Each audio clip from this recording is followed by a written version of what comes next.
Medios estatales de Irán y canales estadounidenses informan de 3 explosiones en la ciudad iraní de Isfahán.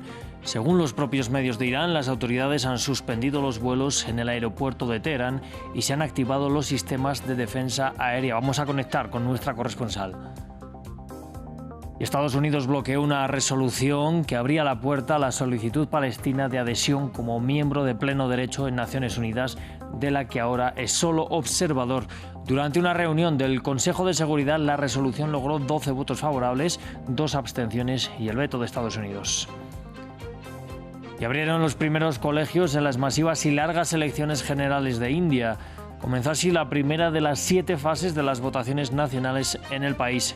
Se trata del mayor ejercicio democrático jamás realizado en el mundo, con 969 millones de votantes registrados aptos para emitir su voto. Bienvenidos a un nuevo informativo de France 24. Mi nombre es Rodrigo Sedano y es un placer estar con ustedes. Abrimos este informativo en Oriente Medio. Medios estatales de Irán y canales estadounidenses informan de 3 explosiones en la ciudad iraní de Isfahán, en el centro del país. La televisión estadounidense ABC News asegura que se trata de la respuesta israelí al ataque del sábado, citando a un funcionario de Estados Unidos. Según los propios medios de Irán, además, las autoridades han suspendido los vuelos en el aeropuerto de Teherán. Vamos a conectar con nuestra corresponsal en Teherán, Catalina Gómez Ángel. Catalina, ¿qué información tiene usted desde la capital iraní sobre las explosiones que se reportan? Bueno, parece que tiene problemas de conexión nuestra corresponsal allí en Teherán. Vamos a seguir actualizando toda esta información de última hora y en cuanto Catalina Gómez Ángel pueda estar con nosotros, conectaremos con la capital iraní para que nos cuente todo lo que está pasando allí sobre el terreno. De momento les cuento, en Estados Unidos y Reino Unido impusieron sanciones contra la industria militar de Irán. Medidas en respuesta al ataque contra Israel, donde Irán lanzó más de 350 drones y misiles durante la noche del sábado pasado, sin causar víctimas mortales, en represalia al mortal ataque israelí contra su consulado en Damasco. Las sanciones de Washington apuntan a 16 individuos y 2 entidades que permiten la producción de drones iraníes, mientras Londres apuntó contra organizaciones militares iraníes, individuos y entidades implicadas en la industria iraní de drones y misiles balísticos. Ahora sí parece que retomamos la conexión con nuestra compañera Catalina Gómez Ángel, allí en Teherán, en la capital de Irán. Catalina, muy buenos días. Es todavía muy temprano allí en Irán, pero ¿qué es lo último que sabemos de estos ataques que parece ha recibido Irán en el centro del país? Tenemos algunas vagas informaciones todavía. No sé si allí en el propio país todavía se sabe un poquito más. Las informaciones que llegan son igual de contradictorias. Realmente algunas agencias relacionadas con la Guardia Revolucionaria o la agencia de noticias FAR y Tasmin hablan de un ataque posible a 2 lugares en la ciudad de Isfahán, en el centro del país. Allí hay una base del programa nuclear, pero también hay bases militares de la Guardia Revolucionaria, y lo que se habla es que uno de los impactos podría haber sido en el aeropuerto donde están los aviones y los cazas militares, pero la información sigue siendo bastante confusa porque hay videos en los cuales se ve a la defensa antiaérea funcionando y hay versiones que hablan de un misil y hay versiones que hablan realmente que solamente fueron drones. Así que realmente en un país donde, pero ninguna de las autoridades ni de la Guardia Revolucionaria ni de la parte política ha dado ninguna declaración por el momento. Así que lo que estamos viendo son especulaciones o noticias que salen desde personas allí en Isfahán, las redes sociales, pero también es importante que el aeropuerto Imam Khomeini, que es el aeropuerto internacional de Teherán, cerró y canceló todos sus vuelos esta madrugada alrededor de las 4 de la madrugada. Es importante aclarar que esa es la hora en que sale la mayor parte de los pocos vuelos internacionales que salen de Irán, porque de todas maneras sigue siendo un país bastante aislado, especialmente por las sanciones económicas. Bueno, pues Catalina, de momento entonces precaución con esas informaciones antes de encender las alarmas por ese posible ataque de Israel en retaliación contra Irán. Vamos a hablar precisamente del momento, ¿no? Porque se da en medio de esa tensión de Israel con Irán por la respuesta del sábado hacia territorio israelí.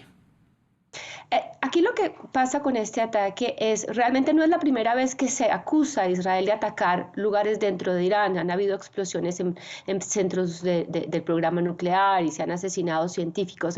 Siempre se han señalado a Israel. Aquí cambia la ecuación, como lo dijo el general de las fuerzas revolucionarias, el general Salami, después de esa respuesta de Irán a Israel el pasado domingo. Y dijo, cualquier ataque contra Irán vamos a responder y con mayor fortaleza. Y este es un mensaje que han venido repitiendo cada una de las autoridades, tanto militares como el presidente, que 2 días atrás dijo que el mínimo ataque contra Irán sería respondido hacia Israel y con mayor número de misiles y con misiles más potentes, porque Irán sigue insistiendo que durante ese ataque del domingo solamente lo hizo con misiles de la vieja generación. La alta tecnología no fue utilizada en ese ataque. Así que por el momento no se ve absolutamente ninguna reacción, pero si Irán sigue esa nueva dinámica que ha asegurado tendrá a partir de ahora, posiblemente lo que nos encontremos allá una respuesta, pero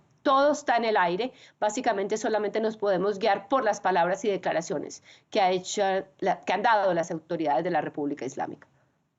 Pues Catalina, muchas gracias por traernos esta información. Vamos a seguir actualizando en los próximos informativos todo lo que esté pasando allí en Irán. De momento seguimos hablando de Estados Unidos, que bloqueó en el Consejo de Seguridad de la ONU la solicitud palestina para convertirse en miembro de pleno derecho de la organización. La votación en el Consejo de Seguridad de 15 miembros fue de 12 a favor, Estados Unidos en contra y 2 abstenciones. Según un portavoz del Departamento de Estado de Estados Unidos, la decisión tiene 2 justificaciones. Primero, que bajo la perspectiva del gobierno de Joe Biden, los palestinos no cumplen con las condiciones para ser considerado un Estado miembro de la ONU. Y segundo, ese gobierno considera a Hamás una organización terrorista que ejerce poder en uno de sus territorios. La autoridad palestina y Hamás condenaron el veto. Me sentí conmovido por todas sus declaraciones, por las que votaron a favor e incluso por las que votaron de manera diferente.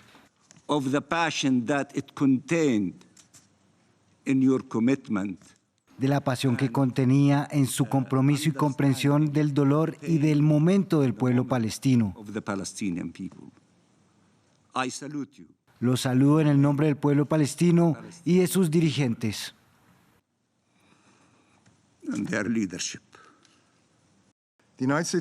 Los Estados Unidos siguen apoyando firmemente la solución de los 2 estados. Esta votación no refleja la oposición a la estadidad palestina, sino que es un reconocimiento de que solo vendrá en negociaciones directas entre las partes. Y en la apertura de la sesión del Consejo de Seguridad, el secretario general de la ONU, Antonio Guterres, denunció que 6 meses de ofensiva israelí han convertido a la Franja de Gaza en un infierno humanitario. El jefe de las Naciones Unidas señaló que las promesas de Israel para mejorar el acceso a la ayuda humanitaria en el enclave palestino han tenido un impacto limitado y a veces nulo. El ejército de Israel ya ha matado a cerca de 34.000 personas en Gaza. Vamos a escuchar a Guterres.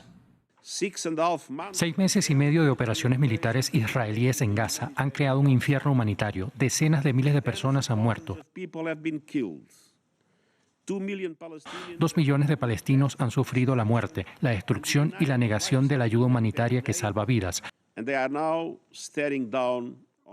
Ahora están mirando hacia la hambruna. Una operación israelí en Rafah agravaría esta catástrofe humanitaria.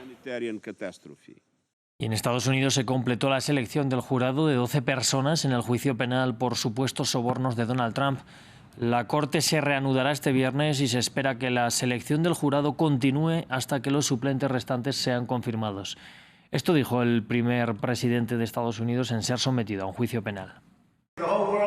El mundo está viendo este engaño. Tienes un fiscal de distrito que está fuera de control. Tienes un juez que está muy en conflicto.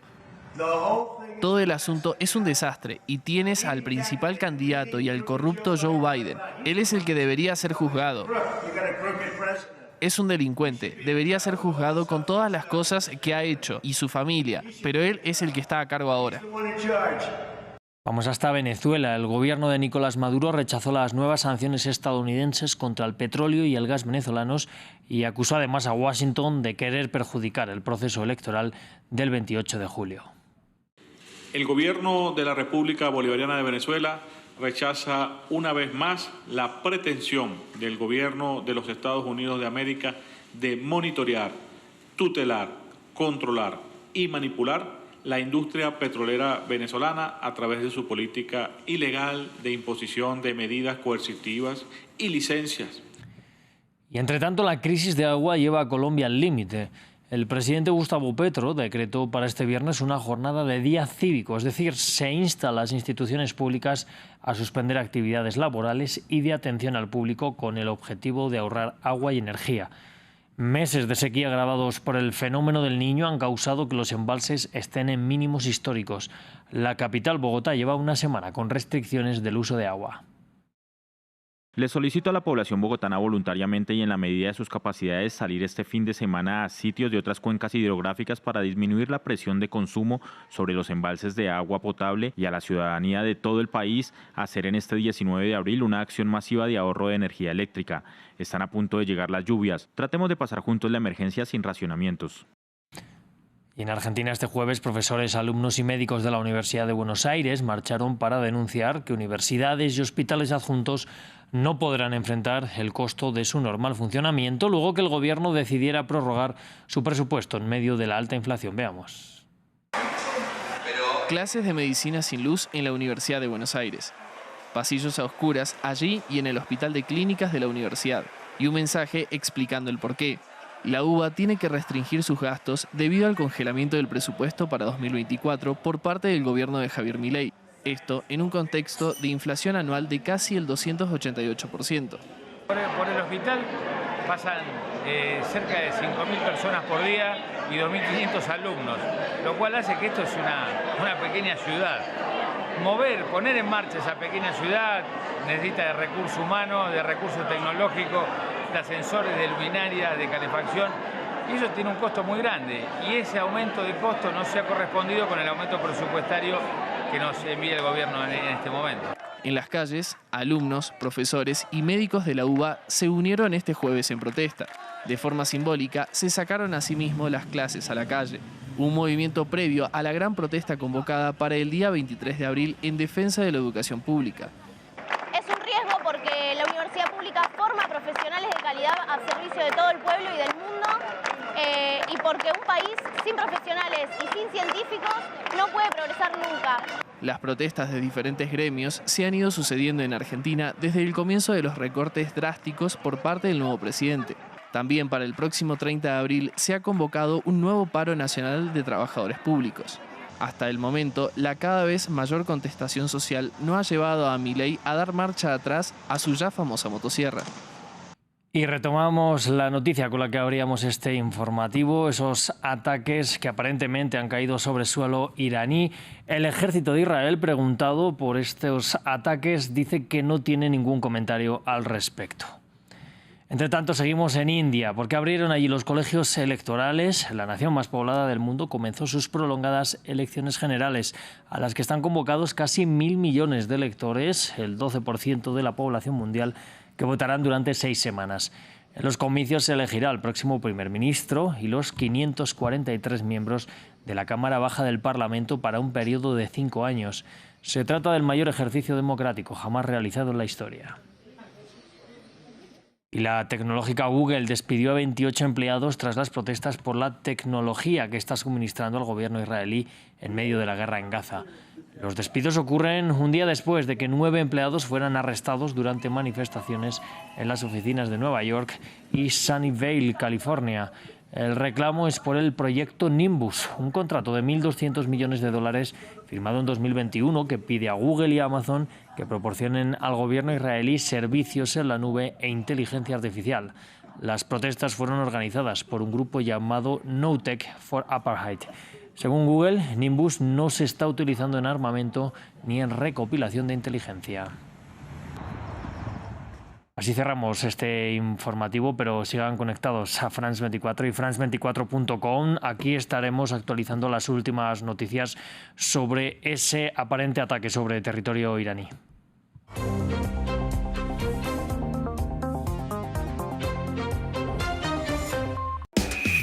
La Feria Internacional del Libro de Bogotá abre las puertas de su edición número 36 a todos los amantes de la cultura, el arte y, por supuesto, la literatura.